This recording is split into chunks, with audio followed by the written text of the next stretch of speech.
이게 녹색 금융이라고 요즘 핫한 키워드래요. 괜히 이런 데 솔깃합니다. 그 메모를 좀 해주시면 좋을 것 같고요. 아까부터 하고 있었어요. 네네. K 텍소노미를 확인하시면 돼요. K 텍소노미. 뭔가 녹색 분류하는 체계이네요. 어려워. 이 정도만 아셔도 대한민국 상위 1%. 1%예요? 3% 아니죠? 3% 여기는 정도. 3%.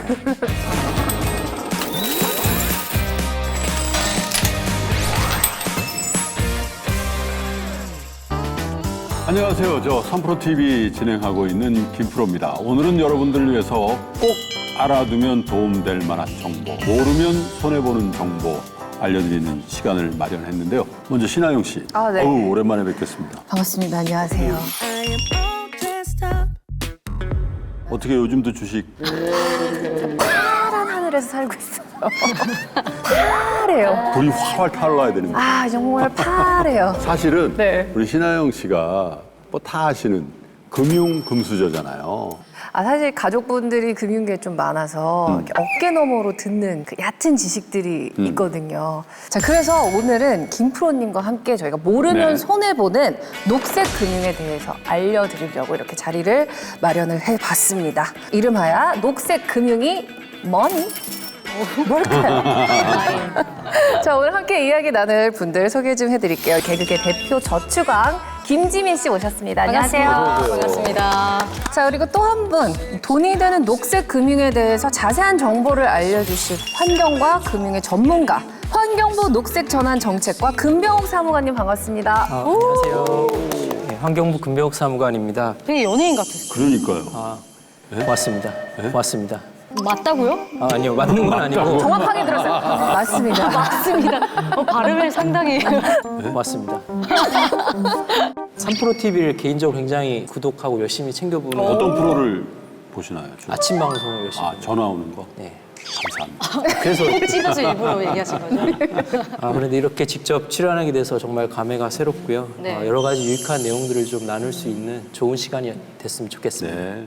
아, 근데 3프로TV 보신 분들은, 정말 애청자분들은 이미 눈치채셨겠지만 네. 좀 장소가 원래 촬영하시는 데가 깜짝 아니잖아요. 놀랐어요. 벙커 같아, 벙커. 근데 여기가 어딘지 아시죠? 저희 올 때 봤잖아요. 상암 문화 비축기지. 원래 비축기지. 문화 네. 비축기지가 아니라 기름 비축하던 데였어요, 여기가. 이 여기가 기름통이었던 거예요? 네, 여기 그러면? 기름통이에요. 1970, 80년대 우리가 오일 쇼크를 맞았었잖아요. 네. 근데 그때 서울 시민들이 한 달 동안 쓸 수 있는 기름을 여기다가 저장해놓고 했던 시설이에요. 축을 해놨습니다, 이렇게. 그러니까 예전에 산업화 시대를 대표하던 그렇죠. 공간이 이제는 좀 친환경, 재생, 문화가 중심이 되는 공간으로 이제 거듭난 거잖아요. 컨텐츠. 네네. 네, 그래서 오늘 저희가 이곳에 모이게 되었습니다. 의미가 있네요. 네. 아니, 경제 얘기를 하러 나온 것 같은데 뭐 의미가 있어요, 둘이?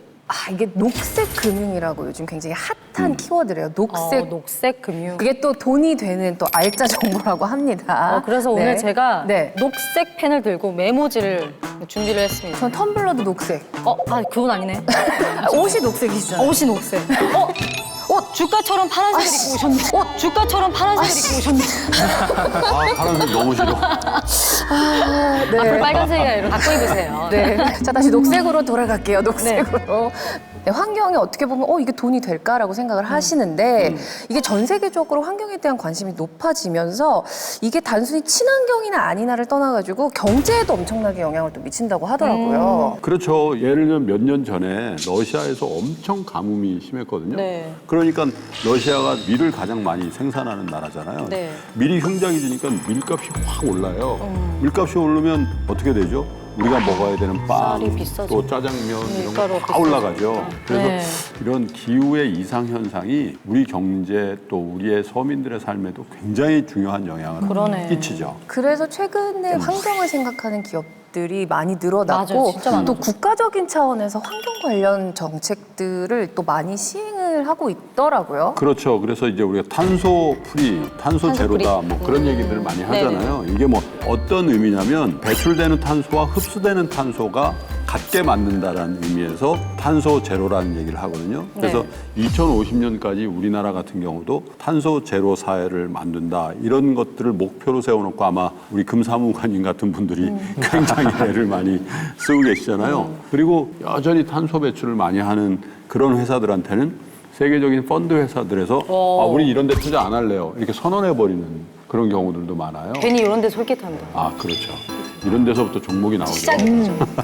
그래서 그래, 따라가야 탄소가 경제를 넘어서 투자에까지도 굉장히 중요한 주제가 되고 있죠. 그럼 지금 이제 궁금한 건 어떤 산업, 어떤 기업들이 이런 환경을 지키면서 또 투자도 하는지. 아, 그걸 이제 제가 좀 알려드리려고 나왔는데 감사합니다. 우리가 이제 녹색 경제 활동을 하는 기업을 확인하시고 싶으면 네. K 텍소노미를 확인하시면 됩니다. K 텍소노미. 예, 텍소노미. K 텍소노미.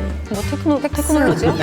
뭐라는 거야? K는 코리아. 코리아. 이겠고 텍스 뭐 세금을 매겨서 뭐 한다는 건가요? 예, 좀 생소하실 것 같은데 그리스어로 분류라는 뜻을 가진 타세인과 규범이라는 뜻을 가진 노모스의 합성어로 텍소노미는 분류 체계라는 의미인데 네. 중간에 그린이 생략돼서 K 텍소노미라는 것은 말 그대로 한국형 녹색 분류 체계라고 보시면 됩니다. 뭔가 녹색 경제 활동을 하는 것을 분류하는 체계이네요. 어려워. 그래서 지금 전 세계적으로 환경에 대한 중요성이 강조되고 있는데요. 그렇다 보니까 친환경 활동에 굉장히 자금이 집중되고 있습니다. 그렇죠. 네네. 그렇다면 어떤 활동이 친환경 활동인지에 대한 어떤 판단하는 기준이 있어야 되는데 기준이 필요하죠. 예, 그 기준을 제시해 준 것이 바로 녹색 분류 체계다라고 보시면 될 것 같습니다. 지금 제가 알기로는 유럽연합에서 이제 기준이 되는 텍소노미를 발표를 했고 전 세계적으로도 다 이 텍소노미를 하고 있는 건데 그러니까 K 텍소노미라는 거는 뭐가 정말 친환경이고 녹색 산업인지 혹은 아닌지 그러니까 무늬만 녹색 산업인지 이것들을 한국적인 실정에 맞춰서 딱 분류 체계를 만들어 놓은 거죠. 그렇게 생각하면 되겠죠. 예, 맞습니다. 기준표가 있는 건 아니죠, 아직. 가이드라인이 있습니다. 가이드라인이 있어요? 그래서 말씀해 주신 대로 이제 유럽연합에서 작년 상반기에 공개가 됐고 네. 그리고 올해 1월부터 정식으로 법제화가 돼서 시행이 되고 있습니다. 근데 저희 경우에는 2020년부터 개발을 시작해서 작년 4월에 한국형 녹색 분류 체계 초안을 마련했고요. 초안 마련 이후부터는 전문가 협의체를 구성해서 여러 차례 의견 수렴을 거쳐서 이제 작년 12월에 한국형 녹색 분류 체계를 발표했습니다. 그리고 올해에는 지금 시범 사업을 진행하고 있고요. 내년부터는 녹색 채권을 시작으로 본격 적용할 계획이 있습니다. 근데 사실 녹색 경제 활동, 녹색 금융 활동 하면 조금 추상적이게 들릴 수도 있거든요. 그래서 그러니까, 기준이 애매모호한 거. 그러니까 정확한 기준이 있어요. 예, 그 3대 원칙이 있습니다. 3대 원칙이요. 네, 그 메모를 좀 해주시면 좋을 것 같고요. 아까부터 하고 있었어요. 네네. 그래서 그 3대 원칙을 모두 준수해야만 녹색 경제 활동으로 인정을 받을 수 있는데요. 첫 번째. 첫 번째 원칙은 하나 이상의 환경 목표 달성에 기여를 해야 됩니다. 그 환경 목표는 크게 6가지를 제시하고 있는데요.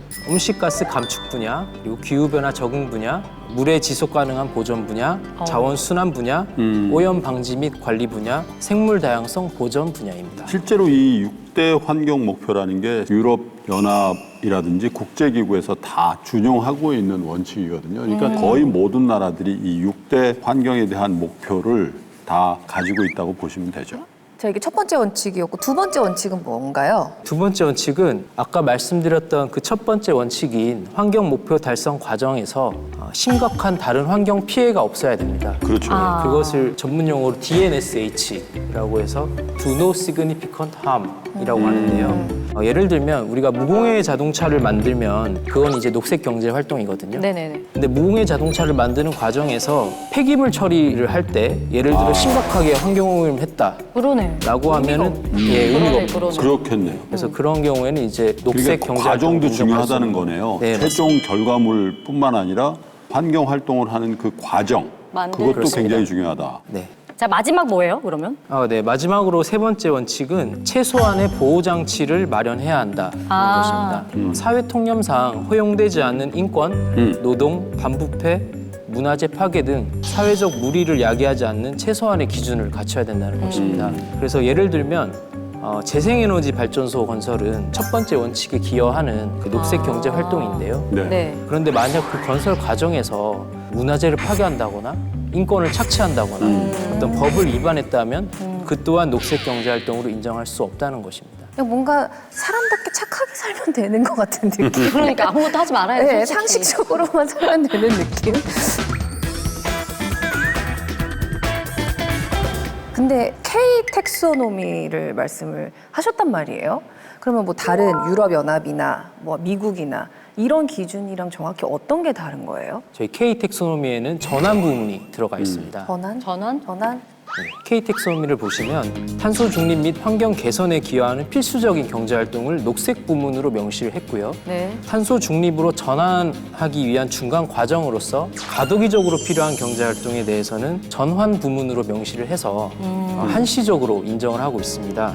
이 전환 부문의 의무가 K 텍소노미와 EU 텍소노미의 가장 큰 차이점이라고 볼 수 있겠습니다. 그러니까 이제 유럽은 우리 한국보다 공장이 좀 덜 있죠, 사실. 네. 근데 똑같은 기준으로 야 지금부터 똑같이 해. 그러면 어느 나라가 손해 볼까요? 한국이 당연히 손해 보죠. 그래서 약간 우리한테는 전환할 시간이 필요해. 맞습니다. 그렇죠? 가덕이- 네. 그러면서 이 전환기에 우리가 안 하겠다는 게 아니라 그 전환기에 우리가 진도대로 딱딱딱딱 맞추면 어느 기간이 되면 유럽 수준의 그런 환경 맞습니다. 규제를 감당해낼 수 있다라는 측면에서 한국형이다라고 얘기하는 게 맞습니다. 우리 시간을 좀 필요로 한다 그런 뜻도 되죠. 맞습니다. 무리하게 추진하다가 가랭이 찢어질 수도 있으니까. 아, 그렇죠. 가랭이 찢어지면 탄소 나옵니다. 아, 가랭이 찢어도 탄소가 나와요? 가랭이가 찢어도 탄소가 나온다고요? 내 가랭이인데 왜 탄소가 나와요? 어떤 산업 분야들이 이 전환 부분에 속해 있는 거죠? 가장 대표적인 분야가 LNG 발전소 건설입니다. 화석 연료 기반이지만 온실가스 배출량이 특정 이하 조건을 만족하는 경우에 네. 전환 부문의 녹색 경제 활동으로 인정을 하고 네. 있습니다. 어. 그 외에도 중소기업 같은 경우에는 생존이 급한데 네. 이제 친환경까지 하기는 여력이 너무 부족하지 버겁죠. 않습니까? 네. 네, 그런 취지에서 다양한 활동들을 전환 부문에 포함시켜서 네. 상대적으로 친환경 투자 여력이 부족한 중소기업도 녹색 경제 활동을 할 수 있도록 저희가 좀 폭넓게 인정을 그렇군요. 했습니다. 근데 EU는 원자력 발전도 그린 텍소노미에 들어가 있죠. 근데 그래요? 아직 우리나라는 그걸 포함 안 된 걸로 알고 있는데. 원자력 발전이 포함이 돼 있어요? 작년 12월 K 텍소노미 발표 당시에 EU에서도 원자력에 대한 녹색 여부가 굉장히 뜨거운 감자로서 논의가 진행 중에 있었습니다. 근데 그것이 이제 지난 2월에는 EU가 그린 텍소노미에 원전을 포함하는 내용으로 최종안이 발표됐습니다. 참고로 이게 아직 최종적으로 컨펌된 건 아니고 현재 이제 최종안이 발표된 상태이고요. 그래서 저희는 이제 EU 그린 텍소노미에 원전이 포함된 기준 그리고 근거 등을 면밀히 분석하고 있고 이와 동시에 국내 여건을 고려해서 네. 다양한 의견 수렴 과정을 통해 K 텍소노미에 원전을 포함할 여부를 결정할 계획을 가지고 있습니다. 참 이런 뉴스 딱 나오면 눈치 빠른 사람들은 원전 관련주로 사거든요. 근데 지금 적어놨어요. 지금 그래서 원전 쪽으로 사자. 이미 많이 올랐어요. 원전 쪽이요. 근데 K 텍소노미가 앞으로 이게 어떻게 활용되는 겁니다? 현재 금융시장에 조기 정착할 수 있도록 환경부에서는 녹색 분류 체계 적용 시범 사업을 추진하고 있습니다. 네. 금융기관과 산업계 다 같이 워킹 그룹을 구성해서 더 많은 자본들이 진정한 녹색 네. 경제 활동에 유입될 수 있도록 제도적 기반을 마련할 수 있도록 환경부가 노력하고 있습니다. 그러니까 지속 가능한 경제 활동이 무엇인가 그걸 좀 환경적으로 분석을 해서 한국식으로 또 K 텍소노미를 정의를 해서 또 기준을 또 마련을 해 주셨습니다. 어떻게 다 이해 괜찮으신가요? 이해는 되죠. 되는데 이제 아직 좀 먼 느낌이 있어요. 그렇죠. 그래서 제가 그 간단한 퀴즈를 준비했습니다. 퀴즈까지 준비하셨어요? 네, 그래서- MC세요? 그래서 1등 하시면 제가 선물도 있어요? 네, 그래서 한번 열심히 풀어보세요. 금병욱의 퀴즈 쇼쇼쇼. 첫 번째 문제입니다. 네. 철강이나 시멘트 업종은 녹색 활동이 아니다. 아니다. 아니다. OX. 지민 씨는 왜 O인 것 같나요? 시멘트 하면 이제 또 강원도에 시멘트 공장이 많잖아요. 그렇죠. 근데 그 주변을 보면은 좀 환경이 환경파괴? 그렇게 많이 깨끗하진 않아요. 네. 그래서 이게요 전 산업에 걸쳐서 공해를 가장 많이 배출하는 산업이 바로 이 철강 산업이거든요. 그러니까 근데 왜- 철강 산업은 오히려 이런 친환경 이쪽으로 가기에 더 유리하죠. 신기술을 개발해서 굴뚝에서 나오는 매연을 줄이는 어떤 활동을 한다. 그래서 뭐 탄소를 포집한다 그러거든요. 그러니까 탄소가 막 매연에 나오면 그걸 쫙 포집하는 그런 기술을 개발해서 설치를 한다든지 그러면 우리 사회를 위해서 노력했네. 그렇게 할 수가 있다. 근데 지금 그러고 있지 않잖아요. 그렇게 하는 기업들이 많이 생기고 아, 있어요. 있어요? 그럼 이게 X.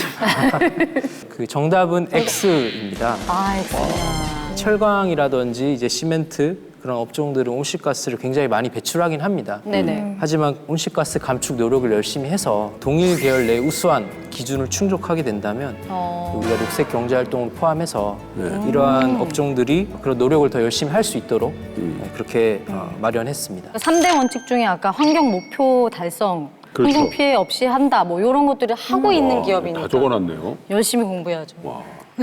두 번째 문제 주시죠. 네, 두 번째 문제 드리겠습니다. 녹색 분류 체계는 수정이 가능하다. 가능하다. 그치. 아까 분명 초안이라 그러셨어요. 그렇지. 그러면은 아직 그렇죠. 파이널이 안 나왔다는 거니까 계속 수정을 하셔야죠. 아까 저희가 작년 4월에 초안이 발표가 됐고 네. 12월에 최종 발표를 했었습니다. 하지만 부족합니다.